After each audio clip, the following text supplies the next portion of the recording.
Shalom semua saudara yang dikasih Tuhan, dimanapun saudara berada di rumah-rumah. Saya percaya Tuhan Yesus menyertai dan memberkati saudara berlimpah-limpah. Amin. Nah saudara, tahun 2021 Gembala Sidang kita yaitu Bapak Pendeta Dr. Insinyur Niko Nyoto Raharjo mendapatkan pesan Tuhan bahwa temanya adalah tahun integritas. Saudara, ini bicara soal siapa aku ketika tidak ada yang memperhatikan. Siapa setiap saudara dan termasuk saya ketika tidak ada orang yang melihat kita. Nah saudara yang kasih Tuhan, hari ini saya ingin menyampaikan pertanyaan untuk setiap kita semua masing-masing di tahun 2021 ini. Yaitu, apakah saya tetap beribadah kepada Tuhan Yesus jika keadaan menjadi buruk? Saudara, ibadah di sini bukan bicara soal ibadah online atau ibadah onsite. Memang sejak pandemi tahun 2020, maka ada yang namanya ibadah online yang kita tidak pernah pikirkan sebelumnya. Lalu setelah itu, sekarang ini juga ada gereja-gereja yang sudah mulai buka dan ibadah onsite. Saudara, ibadah yang dimaksud bukan soal online atau onsite, baik Zoom meeting atau lewat YouTube, saudara ya, tapi ibadah kita kepada Tuhan. Saudara yang kasih Tuhan, kita datang ke gereja pun belum tentu ibadah, saudara. Nah saudara, jadi bukan bicara soal tata cara atau pola ibadah, tapi esensi daripada ibadah itu sendiri. Tentu saja perbedaan antara tata cara di setiap zaman atau masa itu berbeda-beda. Nah apa yang disebut ibadah? Ibadah adalah perbuatan untuk menyatakan bakti kita kepada Allah, yang didasari dengan ketaatan mengerjakan perintahnya dan menjauhi larangannya. Ibadah itu adalah menunaikan segala kewajiban yang diperintahkan Allah. Ibadah juga disebut kita menyembah Tuhan. Saudara, penyembahan adalah tentang apa yang kita lakukan itu sesuai dengan perintah Tuhan. Artinya menyenangkan hati Tuhan. Saudara kasih Tuhan, pesan Tuhan kepada Yosua. Kita semua tahu di kitab Yosua bagaimana Yosua dipercayakan untuk memimpin bangsa Israel setelah Musa. Saudara, perjalanan Yosua tidak mudah, saudara. Tetapi pada akhirnya kita melihat apa yang Tuhan janjikan semuanya digenapi. Saudara, sepanjang perjalanan hidupnya Yosua dan bangsa Israel tetap menyembah pada Tuhan Allah Israel. Nah saudara, Yosua 1 ayat 7 dan 8, firman Tuhan berkata, hanya kuatkan dan teguhkanlah hatimu dengan sungguh-sungguh. Bertindaklah hati-hati sesuai dengan seluruh hukum yang telah diperintahkan kepadamu oleh hambaku Musa. Janganlah menyimpang ke kanan atau ke kiri, supaya engkau beruntung kemanapun engkau pergi. Janganlah engkau lupa memperkatakan kitab Taurat ini, tetapi renungkanlah itu siang dan malam. Untuk apa saudara? Ini alasannya, supaya engkau bertindak hati-hati sesuai dengan segala yang tertulis di dalamnya. Ini disebut ibadah, mentaati perintah Tuhan. Bertindak hati-hati sesuai dengan segala yang tertulis di dalamnya. Sebab dengan demikian, perjalananmu akan berhasil dan engkau akan beruntung. Perjalanan hidup kita akan berhasil. Kita akan berhasil mengatasi setiap masalah demi masalah yang kita hadapi dalam muka bumi ini. Dan apa saja yang kau kerjakan berhasil dan engkau akan beruntung. Semua rencana Tuhan akan terjadi dalam hidup saudara dan saya. Saudara yang kasih Tuhan, justru jika kita terus beribadah, menyembah Tuhan selama kita hidup ini, Tuhan akan menuntun kita untuk dapat mengalami semua janji Tuhan, mengatasi setiap masalah kehidupan dan berhasil. Dan semua rancangan Tuhan terjadi atas hidup kita semua. Saudara kasih Tuhan, Yosua 23 ayat 14 dikatakan, maka sekarang sebentar lagi aku akan menempuh jalan segala yang fana, kata Yosua. Sebab itu insyaflah dengan segenap hatimu dan dengan segenap jiwamu, bahwa satu pun dari segala yang baik yang telah dijanjikan kepadamu oleh Tuhan Allahmu, tidak ada yang tidak dipenuhi, semuanya telah digenapi bagimu, tidak ada satu pun yang tidak dipenuhi. Saudara, semua yang Tuhan janjikan semuanya dipenuhi pada zamannya Yosua kepada bangsa Israel. Saudara, bukan hanya kepada Yosua secara pribadi atau keluarganya, tapi kepada satu bangsa Israel yang Tuhan janjikan itu terjadi. Yosua 24 ayat 14-15, oleh sebab itu takutlah akan Tuhan dan beribadahlah kepadanya dengan tulus, ikhlas dan setia. Jauhkanlah Allah yang kepadanya nenek moyangmu telah beribadah di seberang sungai Efrat dan di Mesir, dan beribadahlah kepada Tuhan. Tetapi Jika kamu anggap tidak baik untuk beribadah kepada Tuhan, pilihlah pada hari ini kepada siapa kamu akan beribadah. Allah kepada nenek moyangmu beribadah di seberang sungai Efrat, atau Allah orang Amori yang negerinya kamu diami ini. Lalu Yosua tutup dengan kalimat ini, tetapi aku dan seisi keluargaku, kami akan beribadah kepada Tuhan. Saudara yang kasih Tuhan, ibadah itu tidak bisa diwakilkan oleh orang lain, termasuk oleh anggota keluarga kita. Biarlah hari ini setiap kita, keluarga demi keluarga, kita sehati, kita untuk memilih, untuk terus beribadah kepada Tuhan kita, Yesus Kristus, dengan mentaati firman Tuhan. Yang setuju, katakan amin. Saudara, ibadah tidak bisa diwakili oleh orang lain. Enggak bisa cuma hanya si suami atau ayah yang beribadah, maka istri dan anak-anaknya akan tercover. Enggak bisa, saudara. Atau hanya istrinya saja. Berapa banyak ada ibu-ibu yang rajin ke gereja, tapi suaminya kadang-kadang ke gereja. Enggak bisa diwakili oleh istrimu. Saudara, demikian juga anak-anak tidak bisa diwakili ibadahnya oleh orang tuanya. Tapi setiap pribadi lepas pribadi harus memutuskan untuk beribadah kepada Tuhan kita, Yesus Kristus. Yang setuju katakan amin. Yang dimaksud beribadah adalah kita beribadah kepada Tuhan karena kita mengenal Tuhan. Mengenal Tuhan artinya kita dikasihi oleh Tuhan dan mengasihi Tuhan. Saudara, Kisah Rasul 17 ayat 23, Rasul Paulus mengatakan, ketika aku berjalan-jalan di kotamu dan melihat-lihat barang-barang pujaanmu, aku menjumpai juga sebuah mezbah dengan tulisan kepada Allah yang tidak dikenal. Apa yang kamu sembah tanpa mengenalnya, itulah yang kuberitakan kepadamu. Saudara, kita nggak mungkin beribadah atau menyembah Tuhan kalau kita tidak mengenal Dia. Saudara, Raja Daud dalam hal ibadah dia juga menyampaikan pesan kepada Salomo di 1 Tawarikh 28 ayat 9, dan engkau anakku Salomo, kenallah Allahnya ayahmu dan beribadahlah kepadanya dengan tulus ikhlas dan dengan rela hati. Sebab Tuhan menyelidiki segala hati dan mengerti segala niat dan cita-cita. Jika engkau mencari Dia, maka Ia berkenan ditemui olehmu. Tapi jika engkau meninggalkan Dia, maka Dia akan membuang engkau untuk selamanya.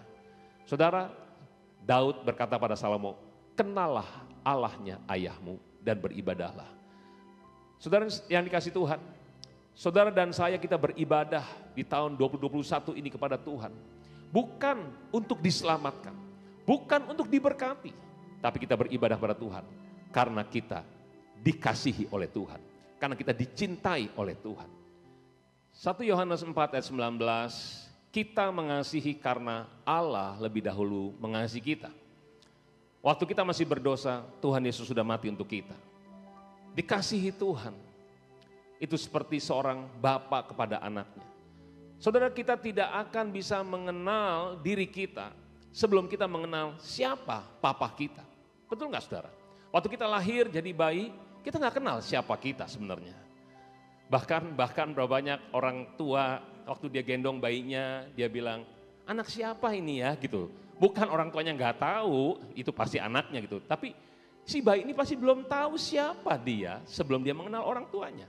Begitu kita tahu siapa Bapa di sorga kita, siapa Allah pencipta kita, kita akan tahu siapa diri kita. Saudara dan saya diciptakan Tuhan menurut gambar dan rupa Bapa di sorga. Kalau Bapaknya dahsyat, saudara adalah orang-orang yang dahsyat.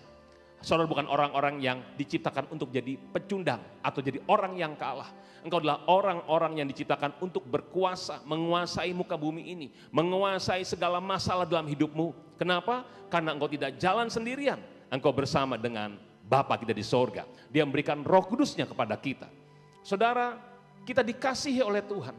Waktu kita belum mengenal Tuhan, Dia sudah mati untuk kita. Bahkan waktu kita masih bandel, saudara, Tuhan tetap sabar untuk menyelamatkan kita. Dia tunggu kita sampai kita berbalik kepada Dia. Dia menyediakan segala sesuatu, memelihara dan menyertai kita. Roh Kudusnya diberikan dalam saudara dan saya. Dia selalu menyertai kita. Saudara, dikasih Tuhan itu sangat luar biasa. Dia menuntun kita, mengarahkan kita ke jalan yang benar. Dan memberikan kepada kita hari depan yang penuh dengan harapan. Saudara yang kasih Tuhan, kita ada sebagaimana kita hari ini. Ini semua karena kasih sayang Tuhan kepada kita semua. Apapun masalah yang kau sedang hadapi, saudara dengar baik-baik. kita ada hari ini sebagaimana kita ada. Semua karena kasih sayang Tuhan kepada kita. Amin saudaraku. Saudara renungkan baik-baik. Waktu saudara punya anak, waktu engkau masih menjadi anak, kita nggak pernah punya pikiran untuk lakukan apa gitu ya. Misalnya mau sekolah atau apapun, orang tua kita menyediakan semuanya. Apalagi Tuhan kepada kita semua. Saudara yang kasih Tuhan, kalau kita tidak membangun hubungan dengan Tuhan, sehingga kita tidak mengenal Dia, saudara yang kasih Tuhan, rancangan Tuhan bisa hilang dalam hidup setiap saudara dan saya. Karena kita tidak berjalan sesuai dengan jalannya Tuhan. Musa berkata kepada Tuhan, Tuhan beritahukanlah jalan-jalanmu kepadaku, supaya aku mengenal Engkau, sehingga aku tetap pada kasih karuniamu. Apa kasih karunia Tuhan kepada Musa dan bangsa Israel? Musa berkata gini, apa yang membedakan bangsa ini dengan bangsa-bangsa yang lain? Bukankah karena engkau berjalan bersama dengan kami? Saudara, kasih karunia Tuhan atas hidup kita semua karena kita mengenal Tuhan adalah karena hadirat Tuhan bersama dengan saudara dan saya. Yesus berjalan bersama dengan kita di muka bumi ini. Yang setuju katakan amin. Saudara, mengenal Tuhan yang kedua berarti kita mengasihi Tuhan. Kita beribadah karena kita mengasihi Tuhan. Inilah tandanya bahwa kita mengenal Allah, yaitu jika kita menuruti perintah-perintahnya. Kalau saudara saya mentaati firman Tuhan, beribadah pada Tuhan, kitalah orang-orang yang mengenal Tuhan, orang-orang yang mengasihi Tuhan. Barang siapa berkata, aku mengenal Dia, tetapi ia tidak menuruti perintah-perintahnya, ia adalah seorang pendusta, dan di dalamnya tidak ada kebenaran. Tapi barang siapa menuruti firman-Nya, dalam orang itu sungguh sudah sempurna kasih Allah, dan itulah kita ketahui bahwa kita ada di dalam Dia. Barang siapa mengatakan bahwa ia ada di dalam Dia, ia wajib hidup sama seperti Kristus telah hidup. Yang mau katakan amin. Saudara, apa perintah Tuhan kepada manusia, saudara? Perintah atau hukum yang terutama dan utama, yaitu kasihilah Tuhan Allahmu dengan segenap hati, jiwa, kekuatan, dan akal budimu. Dan kasihilah sesamamu manusia seperti engkau mengasihi dirimu sendiri. Saudara, di Markus 12 ayat 33 dikatakan, lalu kata ahli Taurat itu kepada Yesus, tepat sekali, Guru, benar katamu itu bahwa Dia esa dan bahwa tidak ada yang lain kecuali Dia. Memang mengasihi Dia dengan segenap hati dan dengan segenap pengertian dan dengan segenap kekuatan dan juga mengasihi sama manusia seperti diri sendiri adalah jauh lebih utama daripada semua korban bakaran dan korban sembelihan. Saudara, itu adalah ibadah kita kepada Tuhan. Apa dampaknya kita beribadah karena mengenal Tuhan, dikasihi dan mengasihi Tuhan? Saudara, maka dikatakan, jikalau kamu mengasihi aku, kamu akan menuruti segala perintahku. Aku akan minta kepada Bapa dan Dia akan berikan kepadamu seorang penolong yang lain, supaya Ia menyertai kamu selama-lamanya, yaitu roh kebenaran. Dunia tidak dapat menerima Dia sebab dunia tidak melihat Dia dan tidak mengenal Dia, tetapi kamu mengenal Dia sebab Ia menyertai kamu dan akan diam di dalam kamu. Yohanes 14 ayat 26 dikatakan, tetapi penghibur yaitu Roh Kudus yang akan diutus oleh Bapa dalam namaku, Dialah yang akan mengajarkan segala sesuatu kepadamu dan akan mengingatkan kamu akan semua yang telah kukatakan kepadamu. Saudara, karena Roh Kudus menyertai saudara dan saya, saudara, ini yang membuat kita berhasil dalam hidup ini. Kita bisa mengatasi sepanjang tahun 2021 dan bahkan sampai Tuhan Yesus menjemput kita semua di awan-awan yang permai. Karena Roh Kudus bersama kita. Dan bukan hanya itu, dikatakan barang siapa percaya kepadaku, kata Tuhan Yesus, dia akan melakukan pekerjaan-pekerjaan yang aku lakukan, bahkan yang lebih besar daripada itu. Kenapa? Karena Roh Kudus yang mengurapi Yesus, Roh Kudus yang sama mengurapi kita dan tinggal bersama dengan kita. Amin saudaraku.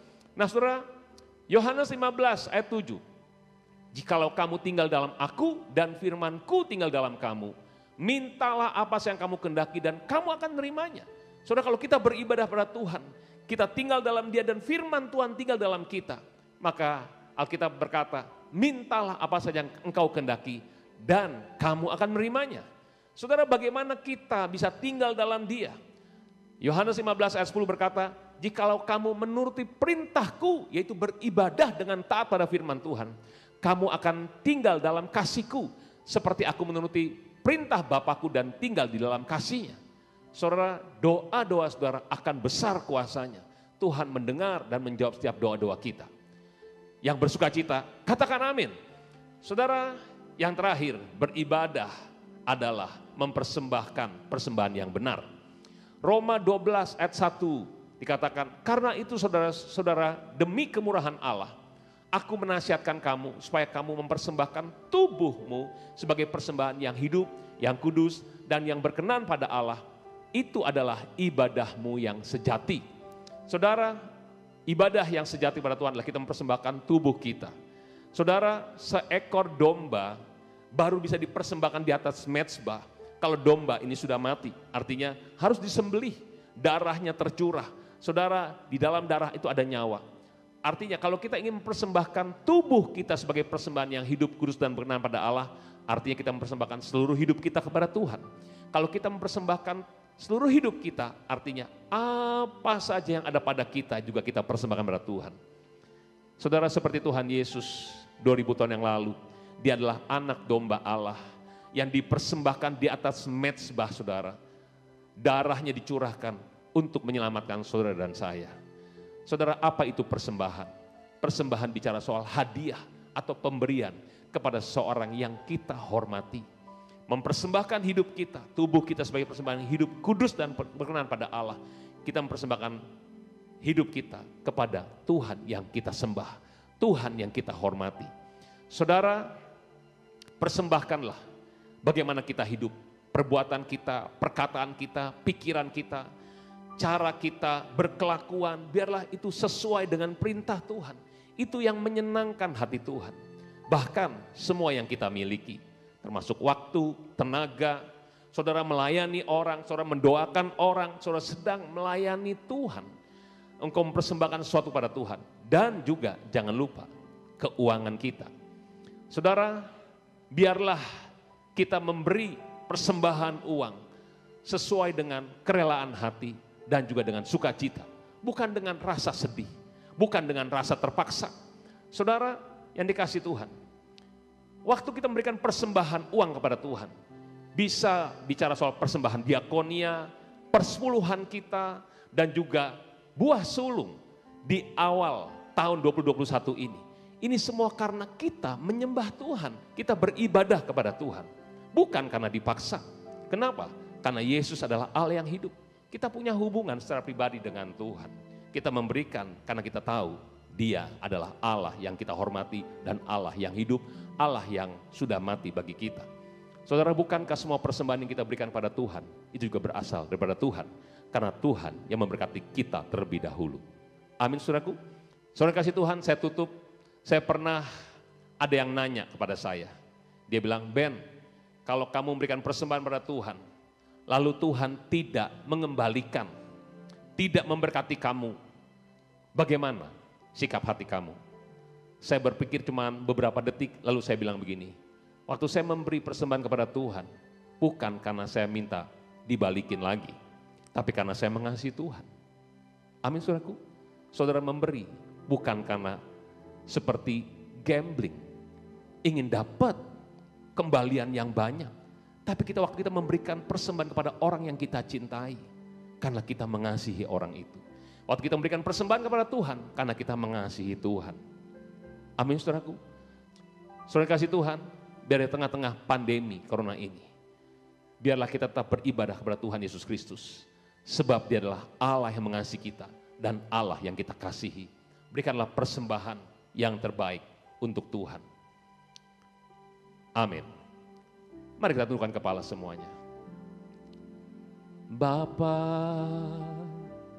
ku persembahkan tubuhku sebagai persembahan yang hidup, kudus, dan yang berkenan padamu, sebagai ibadah yang sejati. Ku sembah Kau Tuhan, ku sembah Kau Tuhan, ku serahkan hidupku kepadamu untuk kemuliaan nama-Mu. Ku sembah Kau Tuhan, ku sembah Kau Tuhan, ku serahkan hidupku kepadamu untuk kemuliaan nama-Mu. Terima kasih Tuhan, berkati semua anak-anak-Mu ya Tuhan, kuatkan setiap hati kami semua Tuhan. Kami akan terus beribadah pada Tuhan di tahun 2021 ini, dan sampai Engkau datang menyebut kami semua di awan-awan yang permai. Terima kasih Tuhan, pulihkan setiap anak-anak-Mu, berikan mujizat kesembuhan-Mu atas mereka semua, berkati dengan berlimpah-limpah, dalam nama Yesus, amin. Selamat hari Minggu, Tuhan Yesus memberkati saudara berlimpah-limpah.